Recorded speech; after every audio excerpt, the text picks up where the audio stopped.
Hey friends, welcome back to my channel. I'm Abby, your bestie wig stylist. I've been a hairdresser for over 25 years, and now that I'm a full-time wig wearer, I just want to impart a few little tips and tricks that I have learned throughout my many years of being behind the chair. Today, I am going to get into this beautiful Jon Renau Maeve. Isn't she beautiful? I feel like she's Holly's older sister with less bang. So I love it. I also did a review of her, so check that out on my channel. And so what I would like to do today, I've had a couple of ladies ask me about how to thin a wig. Example, Maeve is the perfect example. If you look at her, she is a lob, right? A long bob. So one of the few downsides to a lob is sometimes it will get bottom heavy right through here. And if you look, it will have almost like a triangular effect. I'm gonna use my comb to just point this out.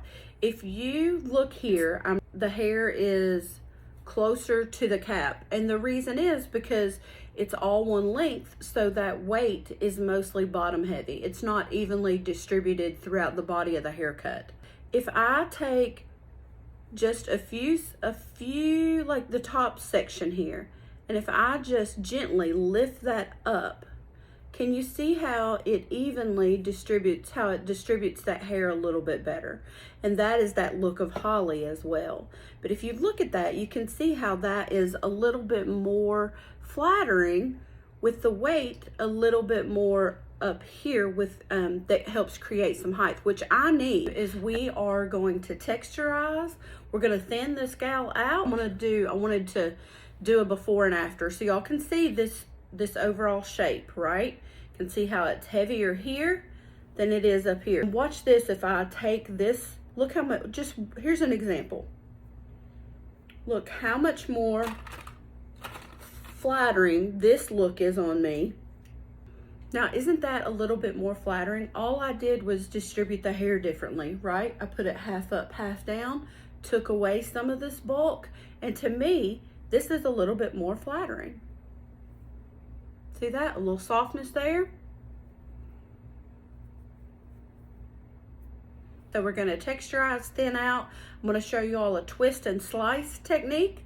So hopefully you all can try this at home. And I do recommend, if you have an old wig that is about to completely bite the dust, I would save her and make her your practice wig. Y'all stick around and we'll get into thinning out this Maeve and texturizing her some. She is a beautiful wig, but I think you can see how much more flattering this is. Now I'm going to take her down and show you again what we're dealing with. It's almost like it's just too much, too bulky. Don't get me wrong, the long lob is the girl of the moment. But for me, I don't need that width. It is stunning, don't get me wrong. I'm just going to like her a little bit better once we texturize her. Look at that. So here's my before we thin and texturize Maeve. Welcome back. We have the beautiful Jon Renau Maeve on my blockhead. The color is 56F51, also known as Oyster. I am wearing Jon Renau Holly in the color Palm Springs Blonde. So the first thing we're going to do is we are going to part her off, say the occipital bone down from what would be the occipital bone area. And that's going to be coming directly from your ear tabs back. And this is a wefted cap. I will tell you that texturizing and thinning is easier on a wefted cap versus a hand-tied cap. We are going to take a section that is about 1 inch, and this is 2 rows of wefting. Now what I do like to do is wet this just a little bit. The technique is a twist and slice. So let's go ahead and take this little section right here. We're going to twist with the curvature of the curl. See that? So how many twists was that? I would say this fiber is about 8 inches long, and I'm going to do 1, 2, 3, maybe 4. Now watch where I'm going to hold my shears down. Okay, I'm going to come in with them open, And I'm gonna do about halfway down the shaft, and I'm just gonna come down and slowly slice away. You just need to be careful so you're not cutting yourself as well. You see this? And if you watch me do my hands, this is the motion I'm doing as I come down the shaft of the hair, of the fiber. I use hair and fiber interchangeably, I'm sorry. If that's confusing, I'll do my best to say fiber. So can you see how I am coming down and slicing? Come on over to the next section. We're gonna do the same thing. Come with my shears pointing down, and we are gonna thin and slice. Did you see that? And watch, you can see how this is gonna fall. When you're working on bio hair, this is a technique that you use for texture and movement, but I'm gonna show you how to apply that to our wig. And I am gonna just part this gal down the middle. She is a center part, and I'm gonna go ahead and part her down the center, and we are going to do like a one side with the thinning and one side without the thinning. And now we're gonna come up and do a couple of more rows. See, I'm twisting again. See my twisting technique? I'm gonna come down. 1, 2, 3, maybe 4. All right, next section.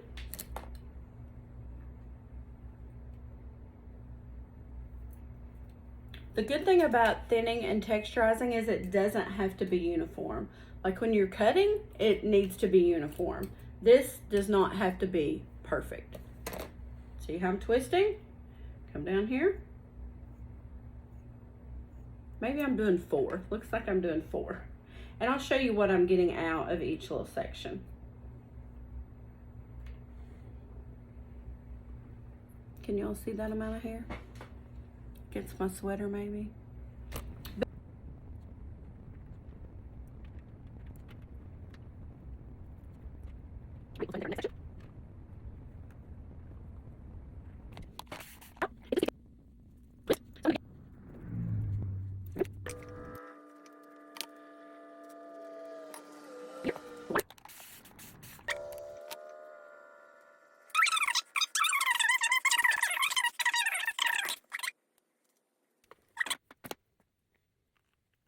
Now, here's what she looks like afterwards.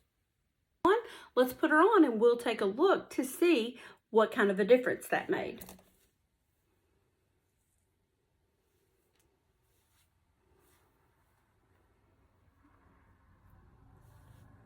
Just watch how much easier it is to get my hands through this side.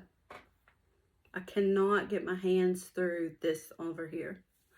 And that has to do with being so much more fiber that's already, just from the friction of me having her on a few times, has already started to get some wear on the end. So look at the difference. Can you see that how these fibers actually look better? Because there's not all this extra fiber over here to get friction with and to get tangled up with and become a mess with. See that? So you can see how that actually looks healthier. We know that this is synthetic hair. It's not actually healthier. It's just that it appears to be in better condition. See that? And this over here is still looking kind of like a mangled mess at the ends. And this, we took a lot of that bulk out of the ends by slicing. You know, we were concentrating on the ends, and that is where our fibers will often start looking scraggly. So friends, this is another example of a subtle tip and trick, a subtle modification, a subtle change that can have a big impact. Look at that. Doesn't it look better too? These fibers are rough, and it happens right here. So we focus our texturizing and our thinning down on this last quarter, the last quarter of the body of the haircut, and that really has a huge impact on the longevity of our fibers, because there's not as much fiber to get tangled up in, not as much fiber to get wear on our sweater or the back of our car seat, whatever it might be. but it just helps with the overall condition and longevity of these fibers. All right, so I'm gonna finish texturizing this up, and I'll make sure to come back and show you. Okay, friends, what do you all think? Here's my finished product. And we texturized her a little bit, and look at that movement.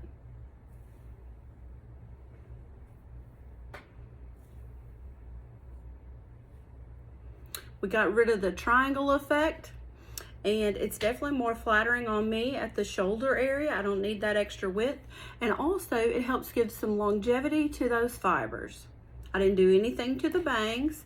I didn't add any face framing layers. All I did was we did the twist and slice technique where we come down those twisted fibers. So I hope that was helpful. And what do y'all think? Let me turn around and show you the back.